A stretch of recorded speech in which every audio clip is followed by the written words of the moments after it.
Welcome to our 5 on 5. We're pleased to welcome back Congressman Greg Walden. Congressman, good to see you again. How are Hey, you? it's good to see you. Yeah, Glad to be here. Thank you. Good, and thanks for bringing the blue skies. Yeah, we try. All right. Let's talk about wildfires. So you met today with several local county commissioners to discuss reducing wildfire risk and increasing timber harvests. Now, how is this plan different from others that you've proposed in the past? Well, this is a little more slimmed down. We have a new chairman of the Resources Committee in the House. Okay. It again achieved, though, wide bipartisan support, as our past plans did, including two of my colleagues in the House from Oregon. Both supported it. And you know, it's the same set of goals, and that is use the tools that we know that work, expand where we can do them, so that we can expand our collaborative management efforts, expand access further into the forest to be able to reduce the fire loads and the fuel loads, so that we can mitigate against these catastrophic fires and protect our watersheds and protect the habitat. And along the way, it's cheaper, 4 times cheaper to manage a forest than to go fight fire in a forest, 4 times. And so we know we can save taxpayer money. And if we're out doing the work, we're putting people back to work. The other thing this bill does, which I think is really important, for the next generation, it requires the Forest Service to replant 75% of the burdened land. Do you know what they replant today? 3%. And we put in, it's quite a leap and a requirement, and it needs to happen. And we put a set of provisions in there to fund it as well. So there's a stream of money to pay for it. There's a greater activity that can be done. We streamline the processes, which cuts out a lot of the overhead, while still giving people the right to appeal, as you should have in the government, as citizens, to appeal government decisions. But it's not unlimited, and you have to have a little skin in the game. Okay. A lot of excitement about a debate tomorrow, just about 24 hours from now, 6 o'clock there in Cleveland, 6 o'clock Pacific time in Cleveland. So we have a couple GOP presidential debates. There are 2 of them tomorrow night. The big event, 10 candidates. What are you hoping to see from them or hoping to hear?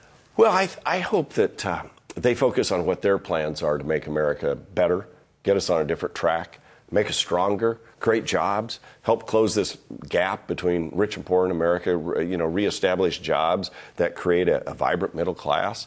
That's what I'd like to see. I hope it doesn't devolve into just sort of sniping at each other and little quotable quotes and all of that, because I think Americans are hungry for strong leadership with a clear path to how you get this country in a better place. That makes a lot of sense. So we're definitely going to want to ask you about Donald Trump and a lot of things that have been happening with him. First, we're going to take a quick break. Stay with us.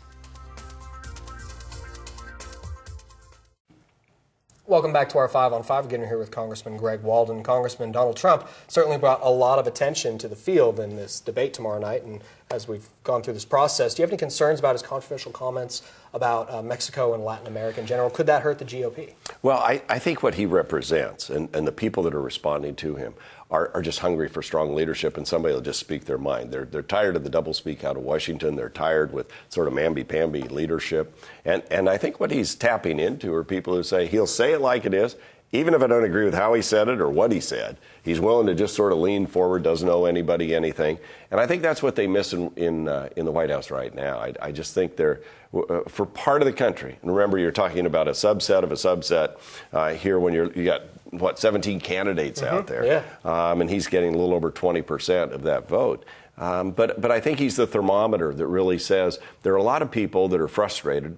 And I want somebody who's going to be forceful and have a clear vision and not take anything off anybody. Okay, politicians are known for being smooth and not ruffling feathers. He's very outspoken, as you said. Can he last as a serious candidate as that field gets pared down? Well, time will tell.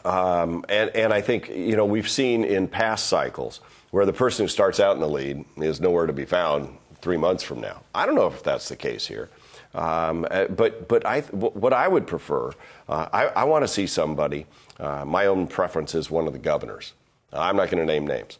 But what I like about that is somebody who's managed something and worked with the legislature. Because at the end of the day, you have to do both as the chief executive of the United States, as president. You need to manage the agencies, have a clear vision, and you have to work with the Congress.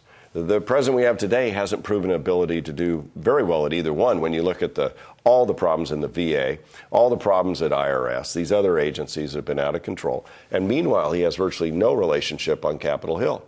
That puts America in a back seat where we don't belong. We need to be moving forward as a country, working together to solve problems. So I'd prefer somebody like that can really move forward.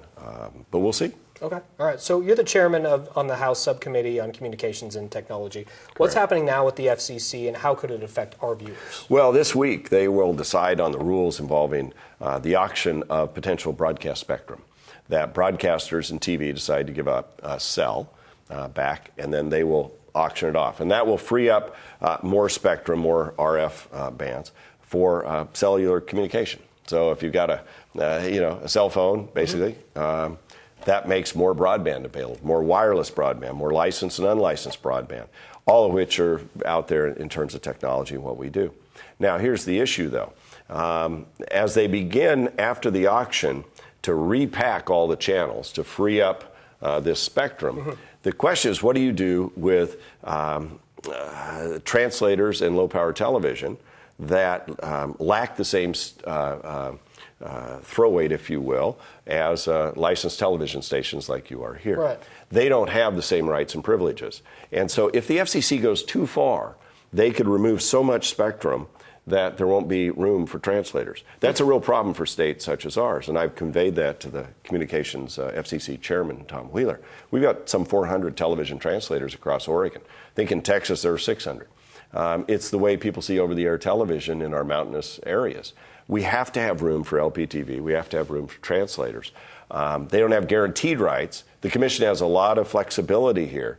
And what I've encouraged them not to do is to squish this so far that there's not room for translators. Interesting. Well, definitely bears watching. Thanks for being here. Appreciate it. Good to see you. Good to be with you. All right. Stay with us. We'll be right back.